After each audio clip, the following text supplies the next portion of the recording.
great writing always intrigues me. I memorized it when I was in high school.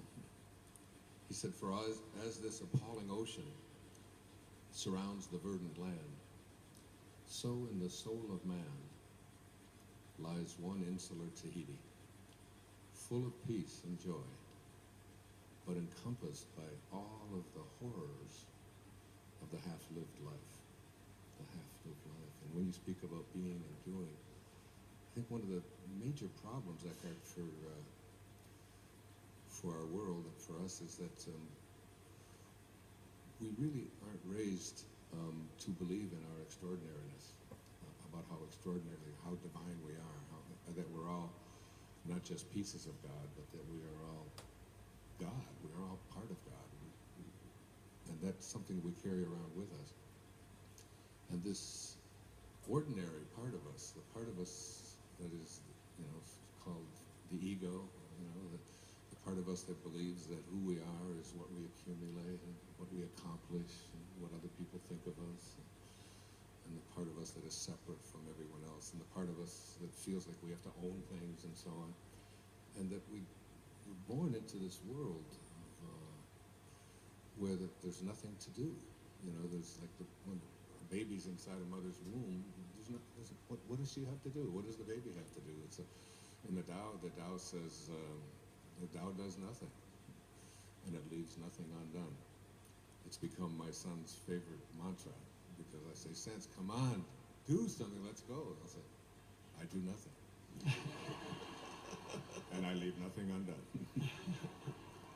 So, but this part of it, so we're sort of snatched out of that perfection and programmed into a life of accumulating and achieving, and what we start to believe that this is who we are. And we never get to the part of us that is extraordinary, because the ordinary part of us feels that we're having a successful life if we go through the motions, if we go through school, if we get good grades, if we get into the right school, if we meet the right person, if we fill out the forms, if we pay our taxes, if we don't get arrested, if we follow the rules. This is like this is an ordinary life. And I speak to an extraordinary life, and I have so much respect for the work that you have done over the years. But the extraordinary part of us still has ordinary in it. I mean, we still have to follow the rules, most of them, and we still have to fill out the forms. And I'm sure you pay your taxes, right? And and so you can be an extraordinary being, but you still have ordinariness in it. But beyond ordinary is this, is what we call the soul, because we just don't have another name for it. In the Tao Te Ching, the opening lines of the Tao say, "The Tao that can be named is not the Tao." So you're stuck already. You can't even call it anything, because it goes into two-ness. Now it is what it is and the name that you call it. But the extraordinary part of who we all are is the soul. It's that invisibleness that's formless, that has no boundaries, it has no beginnings, it's birthless, it's changeless, it's deathless. And this part of us doesn't care about winning, it doesn't care about owning, it doesn't care about happiness, it doesn't care about being better than anyone else. It just wants to expand. It wants to grow. It's miserable. The soul is miserable when you contain it, when you put a fence around it, when you put a label on it, when you tell it what it can be and what it can't be. All of us have this extraordinariness called the soul, which is infinite. Because if it wasn't infinite, it would be finite. And if it was finite, you'd be able to find the end of it, or the beginning of it. So, because it's not finite, it's infinite, this means that what does infinity mean? It's just always expanding. It's just, there's no end to it. There's no end to it. This is the part that we need to address, I think, within ourselves, is this infinite part of us that doesn't need to fit in, doesn't need to be right, doesn't need to be better than anybody else. It just wants to expand and grow and not be told, this is what you can do, this is what your limits are, this is what's not possible for you. And I've always, I don't know about you, but always, my entire life, have just been intrigued by extraordinary people, by extraordinary events, by people who can do things. As soon as I see someone can levitate, I was like, I want to know all about that. You know, how do you go about this? Someone who can, you know, Carolyn Mace talks about defying gravity, or Joel Goldsmith says that in the presence of the God realized, the laws of the physical world do not apply. You know, can you make electronic equipment stop with your consciousness and so on? And those kinds of things, those extraordinary accomplishments. I just read a book that just blew me away. I don't know if you've read this, called Unbroken by Laura Hillerbrand. Have any of you read that? Unbroken? It's one of the great reads you'll ever read in your life, and it's the story of a man who survived impossible things, and he's now 94 years old, and he was shot down during World War II, and he cruised on a raft across the Pacific Ocean. Every word of it is true, but the extraordinariness of this being and what he accomplished and how he survived, those things. I just think that we need to address ourselves, people like us who have a big audience, to creating a world of extraordinary people who look beyond what they were programmed to become, ordinary, filling out the forms and so on, to those where we can expand and really change the world. This kind of thing can really, truly impact the entire consciousness of this planet. I really think it can happen. Yes. And the basis for that, so in a way, we're talking about creating, and earlier you mentioned that part within everyone, the essence that is timeless and infinite, and that's the being.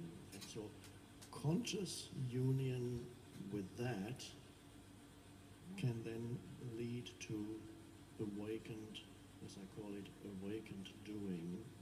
So if we go back for a moment to the being part, as Wayne was speaking and as I am speaking, pointing towards that dimension within you, the question is whether at this very moment, so that it's not another belief in your mind.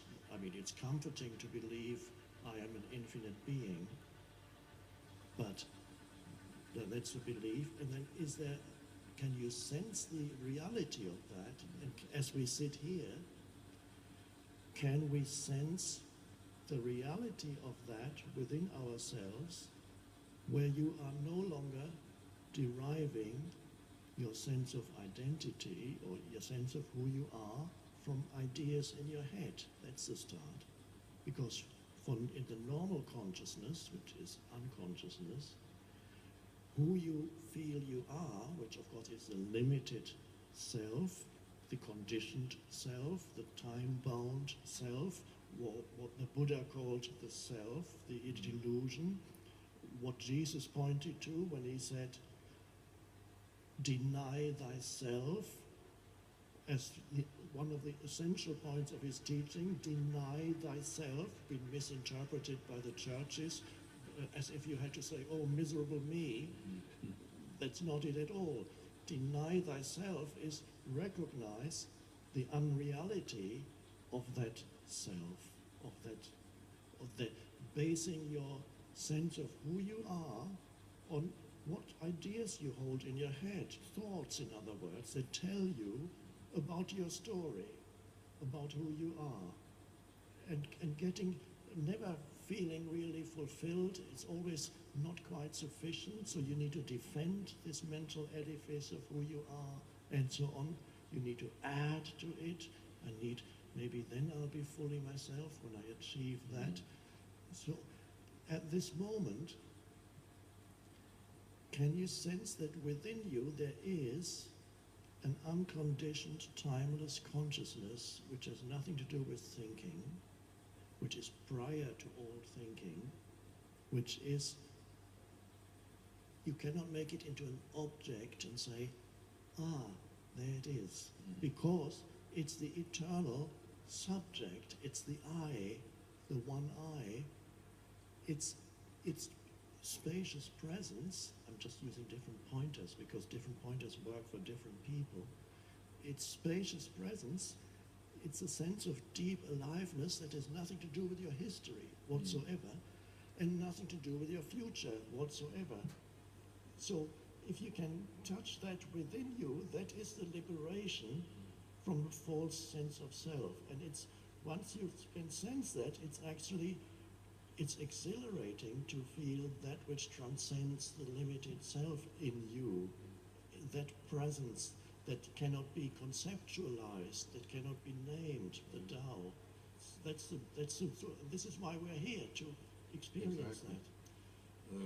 The great saint in India named Muktananda was asked the question, what is real? And he said, that is real, which never changes, period. So now you try to define yourself using that definition. Like the question Eckhart is addressing is, who am I? And the first thing that comes to mind is, well, I'm this body, But how many bodies have you been in since you incarnated just this time?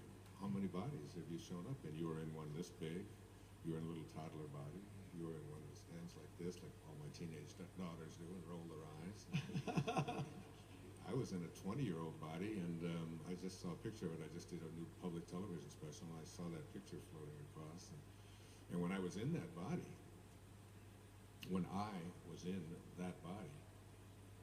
I really believed it was real. But it's been 50 years, and I can't find it. I don't know where it is. Like there's nothing in this body. There's not one cell left over in this body that was in that body. And that's true for every single person watching and every single person in this room. So that who you are is that which keeps occupying new bodies on a regular basis. In fact, if Deepak were up here with us, he would say that the body you came into watch this presentation with will be very different than the one that you will leave here with. We can't see the changes going on in that place, but we're in a world, so if everything that is changing isn't real, who we really are, there's a higher self within each and every one of us, or a highest self. And a higher self, to me, is like one of my teachings was that the Creator puts a spark of Himself into each and every creation. So there's a spark of God in each and every one of us. My experience, especially lately in my own life, has been that spark can grow from a spark to a fragment, to a segment, to something bigger. It can get as big as a soccer ball. It can get bigger and bigger inside of you until you ultimately reach another conclusion, the same conclusion that Jesus came to when He was about to be stoned because He blasphemed.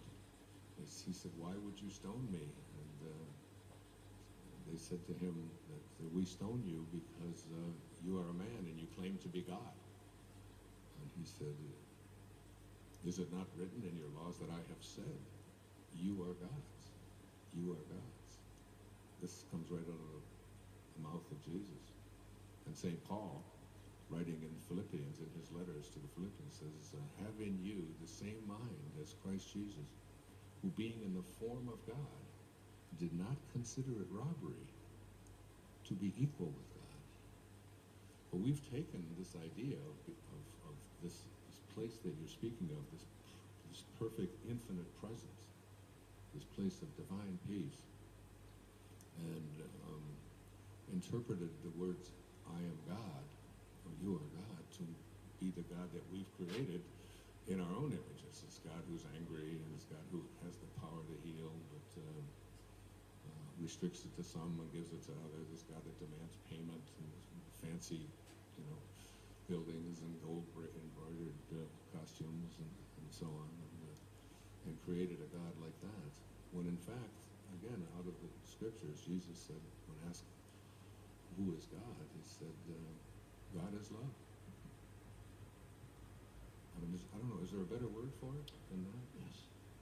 And of course the impermanence and the changing body or inhabiting different bodies. The same applies to the psychological